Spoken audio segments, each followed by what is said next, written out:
Yeah, I know. I can't see myself either, but I just you can. Okay.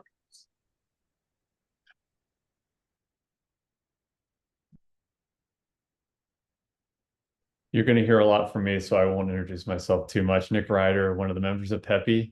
Welcome, everyone. Gregory, would you like to go next?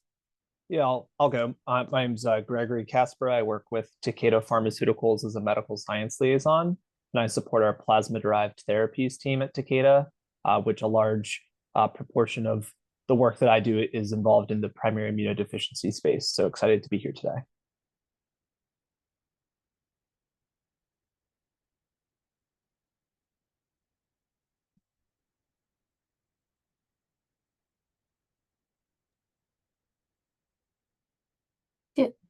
Dr. Lawrence, do you want to introduce yourself?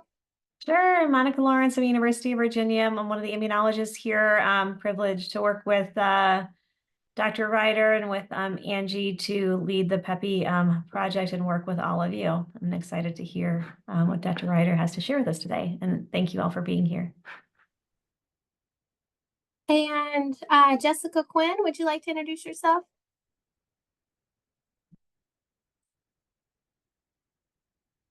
Hi, can you hear me? Yes. Hi, I'm Jessica. Oh, sorry, my camera's not on. I'm Jessica Quinn. I'm the scientific director at the Jeffrey Modell Foundation. And I am joining just to hear this wonderful presentation and learn a little bit and work with Dr. Ryder. Hey, Jessica. Hi to Greg as well. Dr. Ryder, I think that's everybody from what I can see on my screen. I'll go ahead and turn it over to you and let you get started. Great. Thank you, Angie. And thanks to everyone for joining. Just to quickly recap, PEPI is Project ECHO for Primary Immune Disorders, which of course is an ECHO program. We're very appreciative of your time in joining. We have two kind of components to PEPI. One are these open sessions, which are really focused on providing education for rural or semi-rural primary care providers who may be experiencing contact with patients with primary immune disorders, considering the evaluation of such patients, and then thinking about their management and referral. And this is open to everyone, even though we're focused on rural Appalachia, because we know there are disparities in this geographic region for a variety of reasons, and in particular for patients with PI or primary immune disorders. We open these sessions to anyone. So anyone in the world is welcome to join us, and we're very appreciative for your time.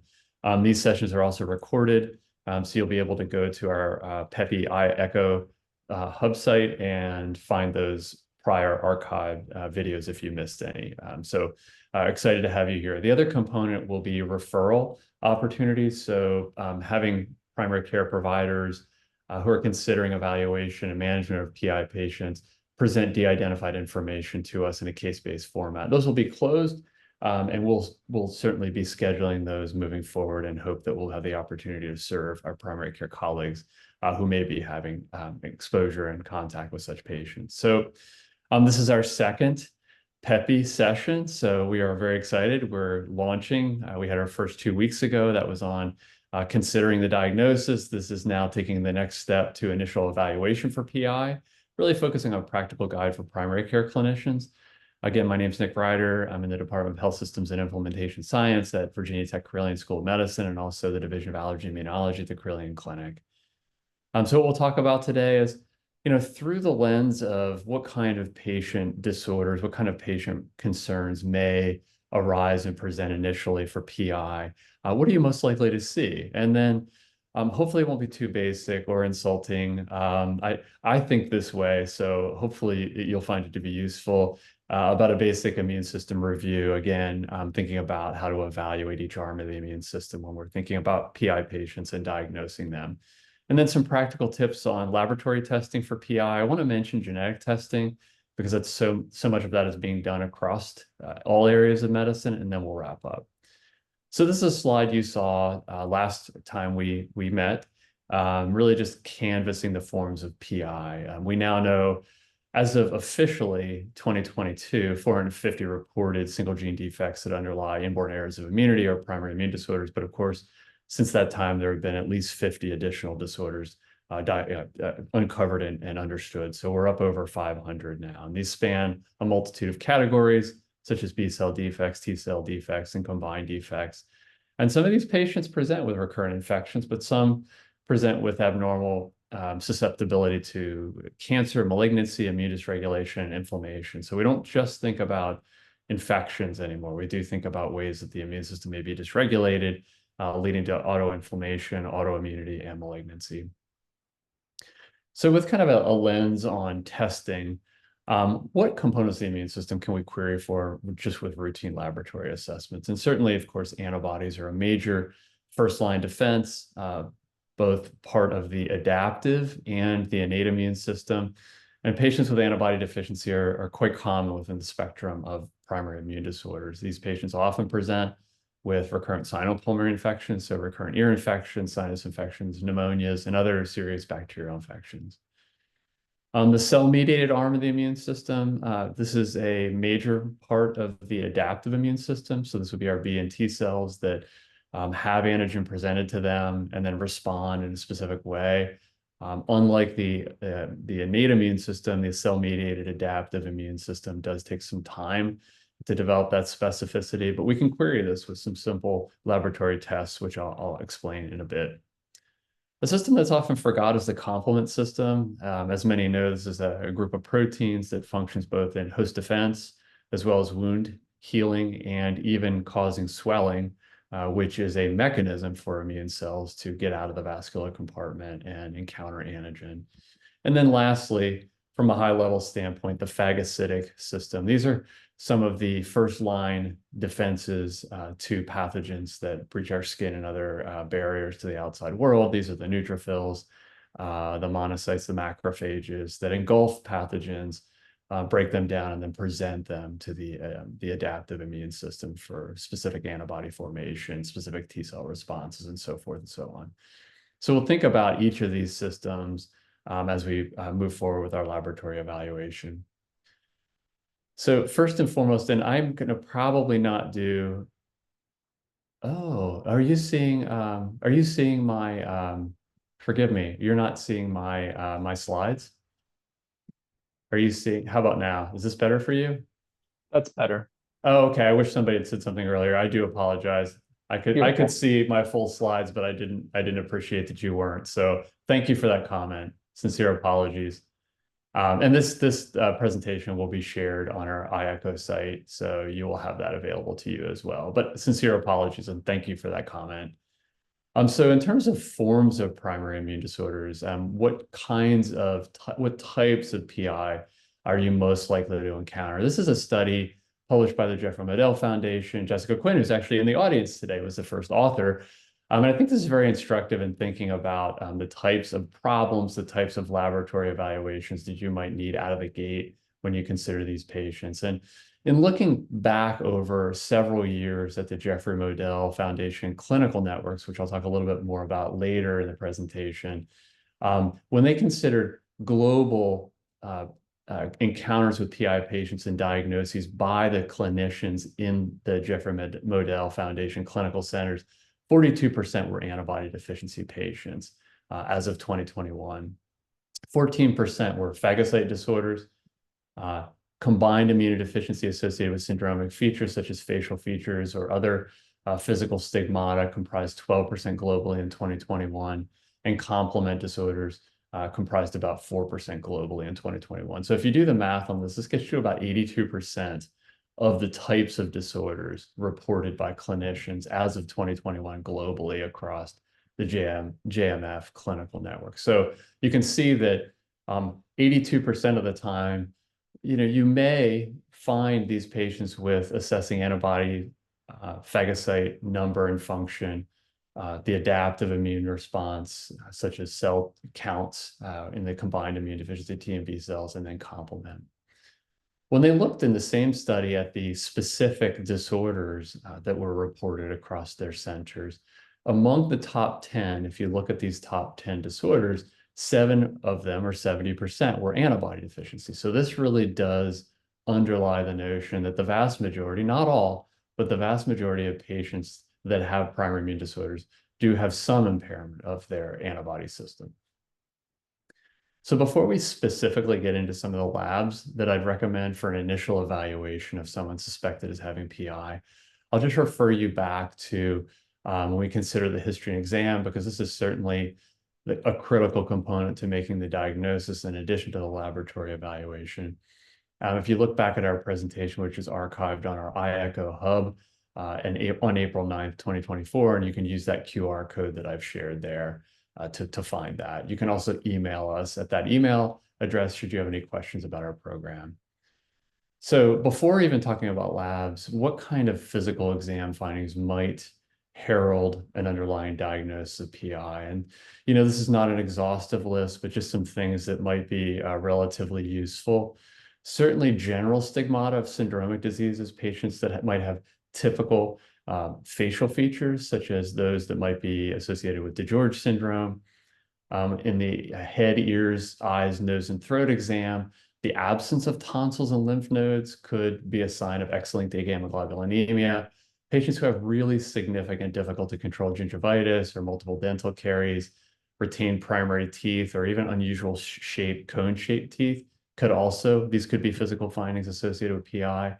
And then you see some of the other systems listed here. Again, these aren't necessarily sensitive or specific, but they may, in conjunction with a clinical history of severe recurrent frequent infections or unusual patterns of inflammation or a family history of PI, increase your suspicion for primary immune disorders. So kind of getting to the topic of today, testing for PI. Certainly want to maintain a high index of suspicion and think about everyone with infections and whether the current infection that they're dealing with is something that they might be at risk for moving forward, whether they have PI or not. A basic evaluation that could really uncover the vast majority of primary immune disorders can be as simple as getting a CBC or a complete blood count with differential, comprehensive metabolic profile, a urinalysis, quantitative immunoglobulins, so IgG, IgA, IgM, and IgE, titers, such as titers to vaccines or to prior infections like Streptococcus pneumonia, and a total hemolytic complement 50 or CH50. And this grouping of labs can help you ascertain whether this patient has primary or secondary immunodeficiency by looking at simply the amount of cells, the number of cells in the differential. Is there protein loss evident in the urinalysis? So maybe someone has kidney dysfunction and they have secondary immunodeficiency because they're losing immunoglobulin protein in the urine. Do they have low protein values or low globulin fraction on the comprehensive metabolic profile? This is a very routine set of laboratory evaluations and tests that can really get you to the diagnosis in many cases, or suggest a potential diagnosis of PI in many cases. And then we can move on to advanced evaluations, such as looking at specific enumeration of T cells, B cells, and NK cells, which I'm not going to get into a lot of that today, because I think out of the gate, these may be very costly unless a patient is risk assessed upfront sufficiently. And then there's additional functional testing and genetic testing, which we'll talk about. So if we think about those disorders that the JMCF, or the Jeffrey Modell Foundation clinical networks had encountered, reported in their 2022-21 data, antibody deficiencies comprise the vast majority of these disorders. So again, out of the gate, sending quantitative immunoglobulins, IgG, A, M, E, can be very helpful in ascertaining whether this patient has a primary defect of the immune system. Vaccine titers help us not only with the quantity of IgG, but whether that has specificity. So if a patient has been vaccinated against strep pneumonia, which they typically will if they've received Prevnar or the Pneumovax, or if they've had an infection that has been known and culture positive for strep pneumo, they oftentimes should have demonstrable amounts of these titers available for assessment. So these two measures, quantitative immunoglobulin and vaccine titers, give you an assessment of total quantity of immunoglobulin as well as the quality of the antibody that's there. So these can be very helpful tests. Cellular deficiencies and phagocytic deficiencies can be assessed with a simple CBC and differential. Just looking for neutropenia in the absolute neutrophil count, lymphocytopenia with the absolute lymphocyte count, leukopenia with the absolute white blood cell count. The CBC is a very informative test. It's fairly low cost and still gives you a good bit of information about the numbers of cells that are present. And then a CH50 to assess for classical defects of the complement system. So again, you won't catch everyone with a CBC differential, quantitative immunoglobulins, vaccine titers, and a CH50, but it's a very good routine screen out of the gate. I'll refer you to some additional literature that we published a few years ago in terms of additional specific testing for specific disorders that you may be considering. I'm not going to cover this in detail because we really want to focus on initial risk stratification and the initial evaluation, but just know that there are a multitude of specialized tests out there that can help fine-tune the evaluation of a patient with PI based on your clinical suspicion. There are also some other great resources put out by both the Jeffrey Modell Foundation and the Immunodeficiency Foundation. The Jeffrey Modell Foundation has their 4 stages of testing for primary immunodeficiency, which is a very useful rubric for thinking about the evaluation of PI patients. And then the IDF has their patient and family handbook for primary immunodeficiency. And you'll see the links there to both organizations' website, very helpful tools for both clinical providers, healthcare providers, as well as patients and families. So let me just chat for a little bit. I'm going to give time for questions about genetic evaluation. So some of the options out there, if you're considering PI, you can sequence a single gene. If you have a significant index of suspicion that you know exactly what the disorder is and the genetic basis of it, you can sequence this single gene. And so examples of this would be X-linked agammaglobulinemia and BTK, or adenosine deaminase deficiency and the ADA gene. But the vast majority of times, we know that the clinical presentation that we're seeing in the patient could result from any number of different genetic etiologies. So more and more, we're reaching for a gene panel that might have 400, 500, 600 different genes that are sequenced at a fairly deep level and are relevant to a disease entity, in this case, primary immune disorders. Then ultimately you can do whole exome or whole genome sequencing, which is very comprehensive, significantly more expensive than the other 2 options, but the price is dropping with time, thankfully. And this can be useful for those patients for whom a gene panel is non-diagnostic, but the patient has a phenotype or a clinical picture that's very suggestive of a primary immune disorder. And I would say that genetic testing is very powerful and useful. I would reserve it for probably allow a clinical immunologist to send this. Certainly, it's acceptable for anyone to send genetic testing on a patient they're suspecting for having a PI. But some of the caveats to genetic testing are that if you do get a pathological variant that's identified and associated with the clinical phenotype, that patient's likely going to need to be referred anyway for either subspecialty management, collaboration, or maybe additional therapies like a bone marrow transplant or biological therapies. The other piece is that many of these tests result and yield in variants of uncertain significance, or VUSs, which really require not only expert clinical immunologists, but also genetic counselors and genetics teams to help us sort out whether that variant is useful and helpful and informative in explaining the patient's clinical picture.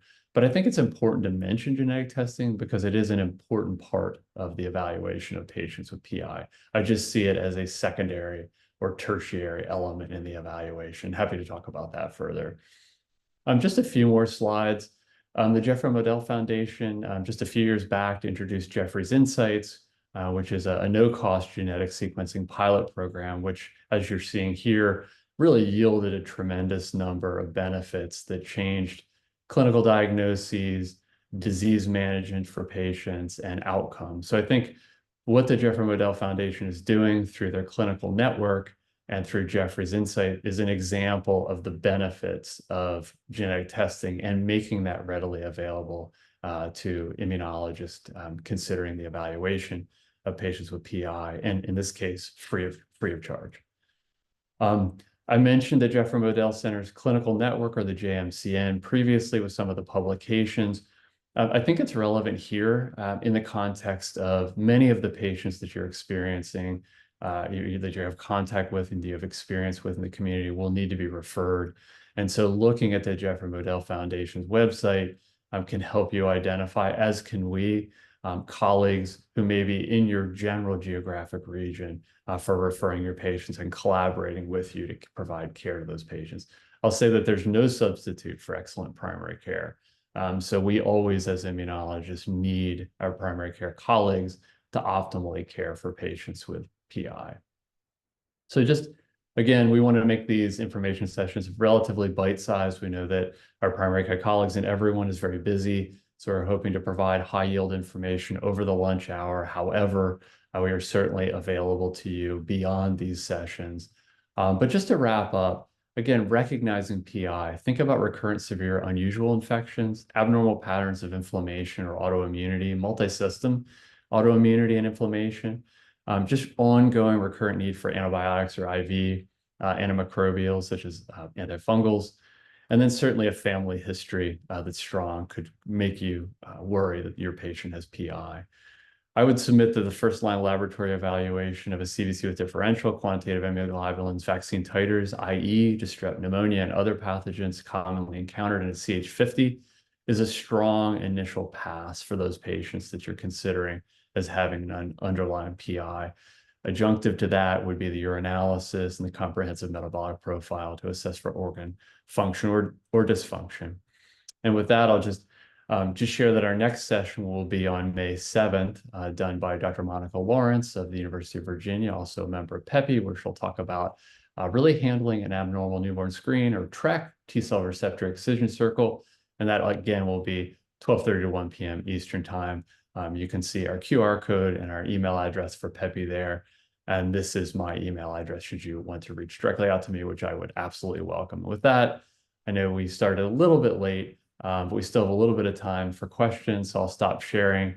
And then really the mantra of ECHO, we all teach, all learn. So please, if there are any questions, I'm happy to stay and answer your questions and connect further. Thanks so much for being here and for your attention. All right, does anybody have any questions?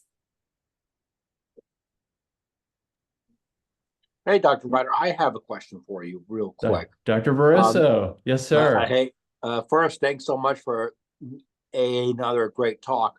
So question of the primary care kind of first line workup, when it comes to complete blood count, metabolic profile, UA, I think we're very familiar with interpreting mild outliers from the reference ranges. But with the immunoglobulins, should I expect that if there's a meaningful PI, that if it's going to be low, it'll be very low as opposed to just a little bit below range? Because since it's not something that I routinely write for, I wouldn't know to say, oh, that's just a few points below, that's not meaningful, or should I treat that as meaningful? Yeah, I think that's a terrific question, Dr. Barroso, sincerely. I think at a high level, any total IgG level less than 500 is unusual, especially in a child or adult. You can see some young children who have lower levels than that if they're maybe just a little bit beyond their physiologic nadir, or if there have been some special circumstances. But I think in general, just generally speaking, an IgG level of less than 500 is abnormal. The 500 to 700 range is a little bit of a gray zone, and then we see patients with normal immunity who get IgG and you find a value in that range, and they've never had a problem. They've had the immunoglobulin measured for another reason, for example, or maybe even accidentally. Above 700 is typically thought of as normal. There are, of course, always caveats. Some of the caveats are that there can be a normal quantity of immunoglobulin, but that the quality is suboptimal. And the way we assess for that typically is by looking at the vaccine titers. So for example, if somebody just received Prevnar or the Pneumovax, 6-8 weeks or even a few months ago, and they have absolutely no demonstrable measurable titers to a panel of specific pneumococcus serotypes, that would be unusual, especially within the context of recurrent infection. So your question is a terrific one. I think what you're really looking for is 1 or 2 isotypes, so an IgG and an IgA that are low, or an IgG or an IgM that are low, and significantly so from the reference range, like one standard deviation or 2 standard deviations below. But your question is great for so many reasons, and that it's not a slam dunk. And I think it does warrant scrutiny if you get one of those, kind of borderline values. And I don't know if anyone else wanted to comment on that. It's a nuanced but great question.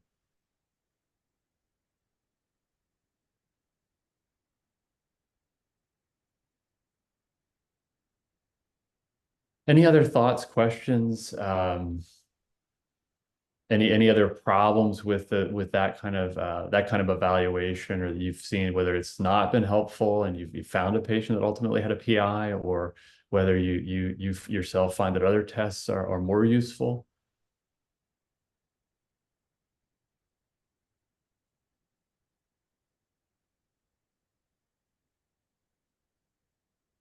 And of course, you can always email us, and we'll always appreciate correspondence. And if you feel that something wasn't covered, or you'd like to see content expanded upon in subsequent sessions, we would take that to heart and certainly act upon it. So I know that we're coming up to the top of the hour. Again, I just want to thank everyone for their time.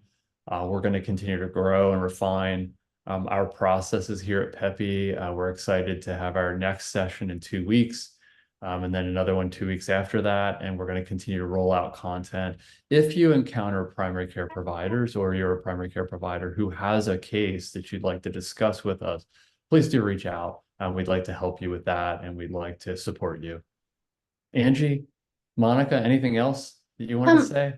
I just want to remind everybody that if you want to access Dr. Ryder's slides and presentation, you have access through the Echo platform, and just like signing up, you'd be able to view any webinars that we've done thus far. You can go back to last week about when you suspect PI, and then working up someone for PI. So you have that at your disposal. And also in his presentation, he did have a QR code and an email that is available. You can email us, and we'll be happy to get back with you as soon as possible with all your questions. Thanks, everyone.